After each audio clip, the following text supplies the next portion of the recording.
नमस्कार, मैं हूं शिवम सिंह और आज के एक बहुत ही बड़ी न्यूज़ है जो बात करने वाले हैं। जो एजुकेशन जो सिस्टम है हमारा उसको पूरी तरह से चेंज कर दिया गया है, उसी के बारे में आज हम डिस्कस करने वाले हैं। ये बहुत ही अच्छी न्यूज़ है कि जो शिक्षा जो नीति है हमारी वो फिर से एक बार चेंज हुआ 34 साल बाद। मैं दोस्तों बता दूं कि 34 साल बाद ये फिर एक बड़ा बदलाव किया गया है। और ये स्वतंत्रता जब हमारा देश जब आज़ाद हुआ था तो सबसे पहली बार 1968 ईस्वी में एक शिक्षा नीति का आयोजन किया गया था, उसमें बदलाव किया गया था। फिर दूसरी बात करें तो 1986 ईस्वी में यानी 1986 में एक फिर बदलाव किया गया। और उसके लंबे समय के बाद, बहुत लंबे समय यानी 34 साल यानी 3 दशक अगर बात करें, उसके बाद ऐसा कोई चेंज हुई नहीं हुआ था, कोई बदलाव किया ही नहीं गया, कोई परिवर्तन किया ही नहीं गया। बच्चों को रटने के लिए मजबूर किया गया, मजबूरी थी, रटते थे बच्चे, रट के पास होते थे। लेकिन अब इन सारी चीज़ों को अब क्या किया गया, अब खत्म करने का प्रावधान किया जा रहा है। अब इनमें क्या होगा कि अब हम रटने वाली चीज़ों को बहुत ही दूर तक ठेलने वाले हैं और हटा देने वाले हैं। अब इसको हम बहुत दूर तक हटाने वाले हैं, क्योंकि अब रट रट के बच्चे पागल हो जा रहे हैं। ठीक है, कि सोच रहे हैं कि यार फिजिक्स पढ़ लिया, भैया फिजिक्स पढ़ लिया लेकिन बल्ब लगाने नहीं आता है, तो इस पढ़ाई का क्या मतलब था। इसी के वजह से, लेकिन मतलब था फिर भी, लेकिन उसका प्रैक्टिकली नॉलेज नहीं था। लेकिन आज की जो सिस्टम है, जो एजुकेशन सिस्टम जो लागू होने वाला है, उसमें सब कुछ प्रैक्टिकली होगा, जो कि हम एक एक बिंदु करके समझेंगे अभी। और मैं बता दूं कि जितने भी बिंदु होंगे उन पे एक एक जो वीडियो में होगा, मैं 10 पार्ट में इसकी वीडियो बनाऊंगा और एक बेहतरीन तरीके से मैं एजुकेशन जो पॉलिसी है 2020 को उसके पूरी तरह से समझाने की पूरी कोशिश करूंगा आप तक। ठीक है, सबसे पहले यही जान लेते हैं कि मुख्य बिंदु क्या होने वाला है। जैसा कि आपको पता ही होगा कि 1968 में पहला वो शिक्षा नीति आई थी, उसके बाद 1986 में और फिर 2020 में, ये पहली चीज़ें थी। फिर दूसरी चीज़ मैं बात करूँ तो जैसे HRD मिनिस्ट्री था, ठीक है, अब उसका नाम फिर से चेंज कर दिया गया, अब उसका नाम एजुकेशन मिनिस्ट्री फिर से रख दिया गया। ये दो चीज़ें हो गई आपकी। अब तीसरी बिंदु ये है कि प्रमुख बिंदु में अब जो शिक्षा का जो समानता होगा वो सबके लिए इक्वल होगा, अर्थात पूरे देश में एक शिक्षा प्रणाली की बात कही गई है। इसमें एक शिक्षा प्रणाली की स्थापना की जाएगी और इस प्रकार से विकास किए जाएंगे, उसमें डेवलप किए जाएंगे। ठीक है, अब हम फिर से बात करें तो इसका जो श्रेय जाता है 2017 के पूर्व जो इसरो के प्रमुख थे डॉक्टर के कस्तूरीरंजन के द्वारा एक कमेटी बिठाई गई थी, उसमें सर्वे किया गया था।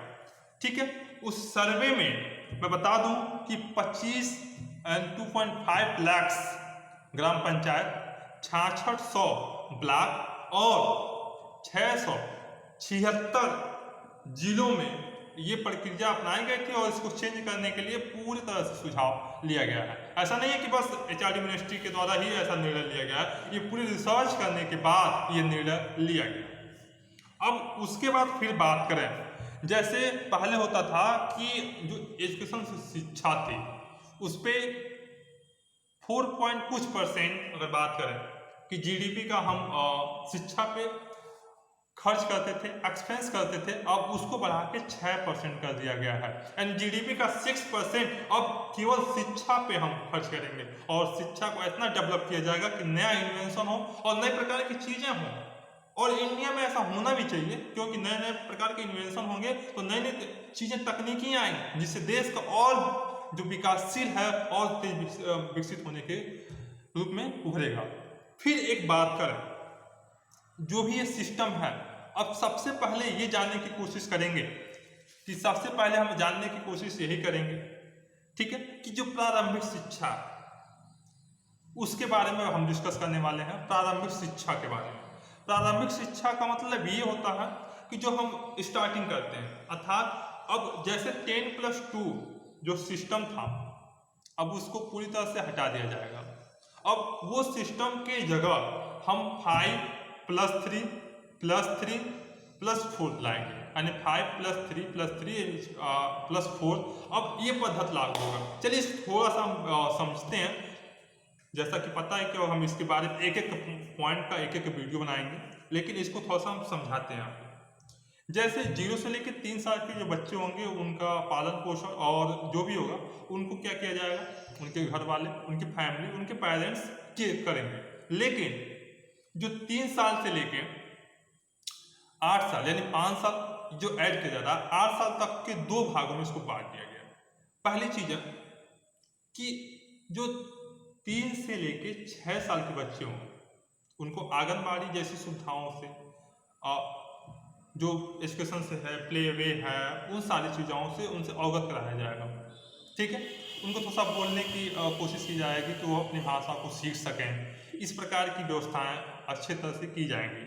ठीक है, अब बात करें कि वो जैसे ही क्लास 6 और से 8 साल की जब एज में होंगे तो वो क्लास 1 और 2 में जाएंगे, तो उनको ये कोशिश की जाएगी कि उनको जो भी लोकेलिटी भाषा है उसको पूरी तरह से उसको ज्ञान हो जाए, तब तक के लिए कि हम उस चीज़ को और अच्छे से डेवलप कर सकें। बात समझ पा रहे हैं? ठीक है, अब हम बात करने वाले हैं कि जैसे ही ये चीज़ें होंगी तो दूसरी पॉइंट ये आती है कि एक एजुकेशन पहले जो सिस्टम था उस सिस्टम में ये था कि चाहे हिंदी और इंग्लिश दो ही ऐसे लैंग्वेज पे जिसमें प्राथमिकता दी गई थी। ठीक है, अगर प्राइमरी की बात करें तो इंग्लिश था, सेकेंडरी पे बात करें तो हिंदी था। लेकिन अब ऐसा कोई नहीं है कि अब रीजनल लैंग्वेज में आपके लोकेलिटी में जो भी लैंग्वेज चलता है अब उस लैंग्वेज में क्या कर सकते हैं, अपने बच्चों को पढ़ा सकते हैं 5 तक, यानी क्लास 5 तक। अब भाषाओं का कोई भी नहीं होगा, अब लोकल भाषा पे भी जोर दिया जा रहा है क्योंकि वो उस बच्चा को आसानी से समझ सकता है। इंग्लिश में थोड़ी प्रॉब्लम होती थी, हिंदी प्रॉब्लम होती थी, लेकिन अपने लोकलिटी के भाषा को समझने में बहुत ही अच्छा होगा और ये आपके लिए सफिशिएंट होगा। ये बहुत अच्छी खबर है। ठीक है, फिर बात करने वाले हैं अब जो भी पाठ्यक्रम होगा उस पाठ्यक्रम में बहुत सारे चेंजेस किए जाएंगे। जैसे अगर बात करें तो इसमें स्किल डेवलपमेंट की बात की जाएगी। जैसे 5 तक तो आपने शिक्षा ग्रहण कर ली, अब स्किल डेवलपमेंट की बात इसलिए की जा रही है क्लास 6 से ही अब व्यवसायिक शिक्षा प्रणाली लागू होती थी, जो कि हम लोग जाके ग्रेजुएशन में सीखते थे, इंटर में सीखा करते थे। अब वो क्लास 6 से होगा प्रोफेशनल डिग्री यानी प्रोफेशनल स्किल आपके अंदर लाए जाने की कोशिश की जाएगी। उसके साथ मैं बता दूं, मैंने कह रहा है कि बार बार आपको रटने वाली चीज़ों से अब हटाया जाएगा, क्योंकि पहले बायो में थोड़ा सा, फिजिक्स में, इन सारे केमिस्ट्री में थोड़ा बहुत आपसे लैब के बारे में होता था और उसके बारे में आप जान सकते थे। लेकिन इस बार 6 क्लास से ही आपको इंटर्नशिप की व्यवस्था की जाएगी। इस छुट्टियों में कुछ इंटर्नशिप, किसी पर वर्क पे काम करना, आपको कहीं पे किसी दुकान पे, शॉप पे, यानी कुछ चीज़ें सीखना, यानी प्रैक्टिकली नॉलेज आपको होना चाहिए। और इसमें पूरा स्कूल के स्टाफ जो भी टीचर्स होंगे उनका क्रेडिट जाएगा, आपका जाएगा, आपके फ्रेंड्स का जाएगा, आपकी फैमिली का भी जाएगा, क्योंकि आपको स्किल ऑफ डेवलपमेंट करना है। अब एक नया इन्वेंशन की ओर जा रहा है इंडिया। ठीक है, अब उसकी बात हो रही है। फिर बात करना, जैसे ही ये 3, 5 और 8 यानी क्लास 3, 5 और 8 ये जो भी शिक्षा होगी इसकी परीक्षाएं अपने स्कूल में आप दे सकते हैं। इसमें कोई प्रावधान चेंजेस नहीं है और ये सारी चीज़ें ऐसे ही रहेंगी। अब बात करें कि क्लास 9 से लेके क्लास 12 तक, क्लास 9 से लेके क्लास 12 तक को जो भी सेमेस्टर, यानी पहले क्या होता था कि एक बोर्ड चलता था हाई स्कूल और इंटरमीडिएट, अब इसको सिस्टम से थोड़ा सा बाहर किया जाएगा। अब ये सारे सिस्टम क्या किया जाएगा कि 9 से लेके 12 तक आपके पास बहुत सारे ऑप्शन दिए जाएंगे। जैसे आप फिजिक्स पढ़ रहे हैं, आपको फिजिक्स के साथ साथ अगर मैथ पढ़ने का मन करा तो मैथ तो पढ़ते ही हैं, लेकिन आपको मन कर रहा है पढ़ने के लिए कॉमर्स तो आप ले सकते हैं, एजुकेशन पढ़ने का मन कर रहा तो ले सकते हैं। आपका खेल में रुचि है, आपको डांस करना है तो भी एक ऑप्शनल सब्जेक्ट रहेगा, उसके लिए भी आपको साथ पढ़ाई के साथ डांस करना चाहते हैं तो डांस करिए भाई, इसमें कोई नहीं, आपका ऑप्शनल। ये ऐसा नहीं है कि पहले हम शिक्षा पे जोर देते थे तो वो डांस में लग गया, तो उसको भी उसी के साथ उतना ही डेवलप किया जाएगा। बात समझ आए? उसके बाद क्लास 9 से लेके क्लास 12 तक अब सेमेस्टर सिस्टम प्रणाली को विकास किया जाएगा, यानी अब सेमेस्टर साल में 2 बार पेपर होंगे। और ये सारी चीज़ें अब जैसे ही बहुविकल्पी प्रश्नों का भी साथ थोड़ा सा बढ़ा दिया जाएगा। मल्टीपल चॉइस जितने भी क्वेश्चन होंगे उनकी थोड़ी सी संख्या को और इंक्रीज कर दिया जाएगा। और छात्रों के प्रगति हेतु अगर बात करें, छात्रों के प्रगति हेतु विभिन्न प्रकार की जो भी उसमें नेशनल अगर बात करें असेसमेंट सेंटर की स्थापना की जाएगी। अब उसके बाद एक बिंदु और आती है, मैं थोड़ा सा डिस्कस कर लूँ कि शिक्षा प्रणाली से जुड़े सुधार एंड शिक्षा प्रणाली से जुड़े सुधार कुछ होंगे, जिसमें नेशनल प्रोफेशनल ऑफ टीचर की एक विकास की योजना तैयार की जाएगी, उसमें विकास किया जाएगा और तेजी से। और एनसीईआरटी के परामर्श से शिक्षा संस्थाओं को और भी अच्छे तरह से डेवलप किया जाने की बात कही जा रही है। उसके बाद फिर से अगर बात करें तो ये सारी चीज़ें तो आपकी क्लास 12 से पहले हो गई। ये सारी चीज़ें पूरा इंटर्नशिप होगा, आप जैसा पहले जो फॉरेन में स्थिति चलती थी अब उस पर ये लागू होने वाला है। अब उसी के बाद अगर हम बात करें तो अब उच्च संस्थाओं के लिए भी बहुत बड़ी खबर है, खास करके जो भी बच्चे जो भी स्टूडेंट्स हम लोग जैसे पहले जब क्या करते थे तो उसमें क्या होता था कि हम ग्रेजुएशन कर रहे हैं फर्स्ट ईयर में, किसी का आधार फाइनेंशियल करने के बाद फाइनेंशियल वजह से हम वो पढ़ाई को छोड़ नहीं पाते। लेकिन अब ऐसा नहीं होगा, आप क्लास फर्स्ट ईयर क्लास छोड़ेंगे तो आपको सेकेंड ईयर में आपको एक सर्टिफिकेट मिल जाएगा, आप उसे काम कर सकते हैं कहीं पे कि आपके पास है। और 4 साल बाद फिर आपको पढ़ने का मन किया तब फर्स्ट ईयर से नहीं, आप सेकेंड ईयर से ही पढ़ेंगे। ये सारी चीज़ अगर सेकेंड ईयर पढ़ के आप छोड़ देते हैं तो आपको डिप्लोमा की डिग्री दी जाएगी, डिप्लोमा सर्टिफिकेट दिया जाएगा, ये इस तरह से कह दिया जाए, तो भी आप सेकेंड ईयर के बाद भी आ जाते हैं। और कुछ ऐसे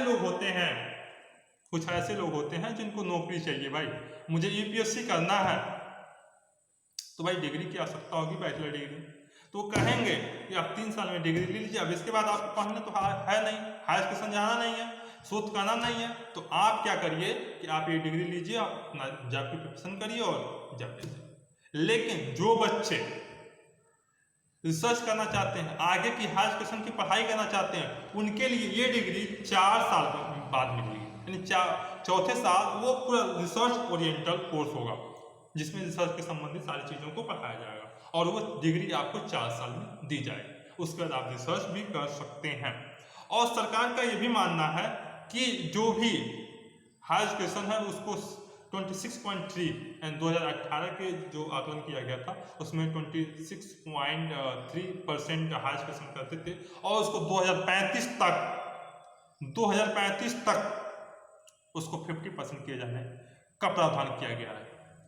उतना विकास किया जाएगा। और एक चीज़ और बता दूं मैं, ये सबसे जरूरी है आपके लिए जानना कि क्या है कि 3.5 करोड़ यानी 3.5 करोड़ सीटों को और जोड़ा जाएगा हायर एजुकेशन के लिए, यानी उच्च संस्थाओं के लिए 3.5 ये जोड़ा जाएगा। फिर बात करें अंकों का क्रेडिट डिजिटल रखा जाएगा, जिसके लिए एकेडमिक बैंक ऑफ क्रेडिट की स्थापना की जाएगी, जिसमें सभी प्रकार के क्रेडिट रखा जाएगा। और इसके बारे में हम डिटेल से बात करेंगे एक एक वीडियो के माध्यम से, जिस तक आप तक सफिशिएंट रहे। जैसा कि ये सारी चीजें तो हमने एक एक पॉइंट से बता दी, अब थोड़ा सा और एक्सप्लेन कर रहे हैं, ठीक है। तो ये सारी चीजें थी आपके लिए और स्किल के लिए। ऐसी चीजें जब आती हैं, जो भी अच्छी चीजें हैं उसकी बात करनी चाहिए। और एक ऐसा एजुकेशन सिस्टम आएगा जब एक देश और एक नए उभरेगा और एक तरह से कहें एक इन्वेंशन के क्षेत्र में जाएगा। अरे यार भाई इन्वेंशन करना है तो करो ना, क्लास 6 से ही करो, तुम्हारा इंटरेस्ट है तो करो ना, कोई दिक्कत तो नहीं है। ये सारी चीजें ऑप्शनल सब्जेक्ट्स भी रहेंगे, आपके साथ पढ़ाई के साथ साथ खेल भी करेंगे, डांस भी करेंगे, सब कुछ करिए भाई। ये खुल्लम खुल्ला जो बात कर रही है कि आपको बाउंडेशन नहीं होगा किसी भी सब्जेक्ट को चॉइस करने के लिए, ये सारी चीजें इसमें किया जाएगा। और ये बहुत ही बड़ी न्यूज है भाई। और इसके लिए हम एक नई वीडियो के माध्यम से एक एक पॉइंट को हम ब्रीफ में 10 वीडियो में इसको बहुत ही अच्छे से डिटेल से समझाएंगे। तब तक के लिए आप इस चैनल पर नए हैं तो इस चैनल को लाइक कर दीजिए और सब्सक्राइब करना बिल्कुल ना भूलिएगा, क्योंकि इस प्रकार की वीडियो देखने के लिए ये चैनल बहुत ही सफिशिएंट है। और फिर मिलेंगे एक नई वीडियो के साथ, तब तक वेट करिए कि एक नई पॉलिसी के तहत हम एक एक बिंदु पे विस्तृत से जानकारी आप तक दे सकें।